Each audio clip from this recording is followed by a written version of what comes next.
La magie de mort est incomprise. On pourrait facilement imaginer qu'il s'agit de sacrifices ou d'autres choses sordides. En réalité, telle que je la comprends et la pratique, elle est avant tout une magie de passage et de mémoire. Elle relie au cycle de la vie et de mort et permet de travailler main dans la main avec les esprits des défunts. C'est une magie de transformation qui met en lumière la continuité entre le visible et l'invisible. Dans ma pratique, elle consiste à m'entourer des esprits des ancêtres et des défunts, qu'ils soient humains ou animaux, pour réaliser un rituel. Cela peut demander d'utiliser des encres concrètes, comme des os ou des poils pour les animaux, mais aussi simplement des encres symboliques, comme je vais vous le montrer aujourd'hui.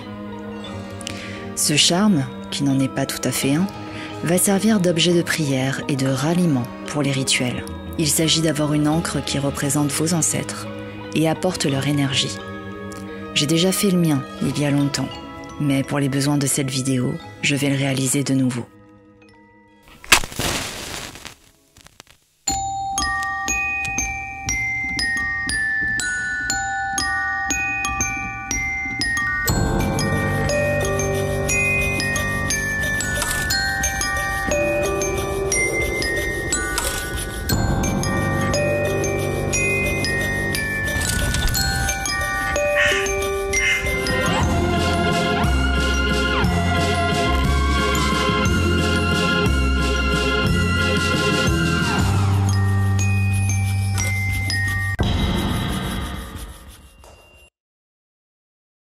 En ce qui me concerne, j'ai choisi cette clé, achetée aux États-Unis il y a quelques années. Mais de votre côté, vous pouvez monter ce charme avec une simple clé squelette.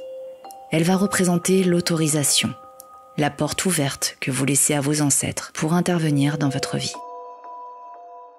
Ensuite, des rubans et des cordelettes pour nouer une tresse. Chaque brin représente l'une de vos lignées, maternelle et paternelle.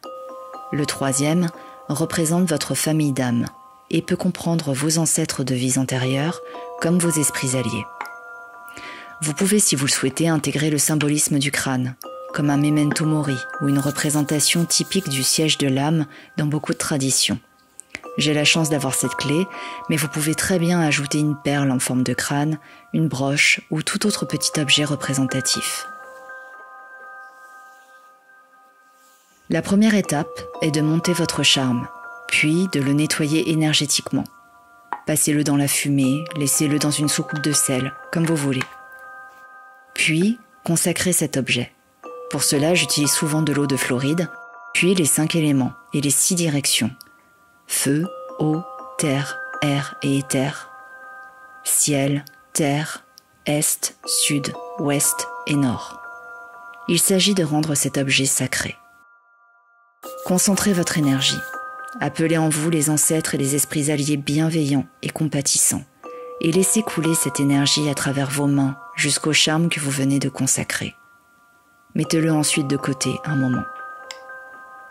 Préparez un petit plateau sur lequel vous allez étaler un peu de terre. Cet élément représente le monde du bas, là où les ancêtres se trouvent généralement. Il représente la poussière à laquelle nous revenons, la terre-mère qui nous porte et nous nourrit.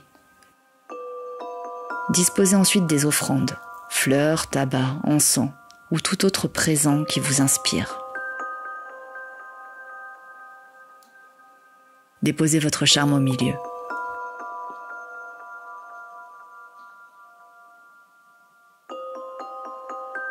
Allumez 3 bougies blanches autour de votre travail. Chacune représente l'énergie des 3 familles qui vous soutiennent. Prenez un instant pour vous ancrer. Respirez profondément et visualisez ce charme s'imprégner de toutes ces énergies. Demandez à ce que vos familles le bénissent avec vous.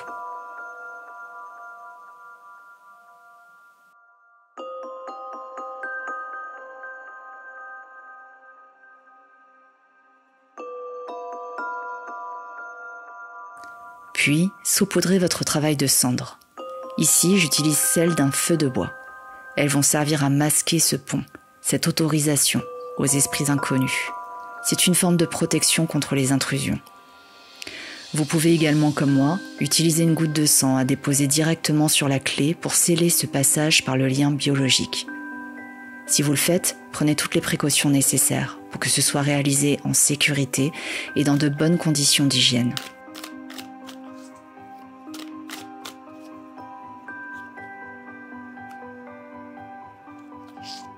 Profitez de ce moment pour vous connecter à vos ancêtres, pratiquer la divination avec eux, faire une séance ou simplement rester en état méditatif.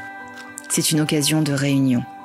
Si vous ne pratiquez pas tout cela, pourquoi ne pas écrire une lettre qui leur serait adressée ou simplement leur parler? Lorsque les bougies seront éteintes, considérez que le charme est actif.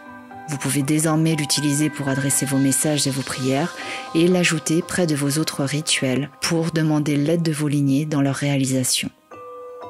Si vous avez un autel des ancêtres, vous pouvez laisser le charme dessus entre deux pratiques. Il représentera à la fois vos ancêtres et restera toujours nourri. Il suffit de leur demander. J'espère que cette vidéo vous aura plu. À bientôt et en attendant, soyez sages.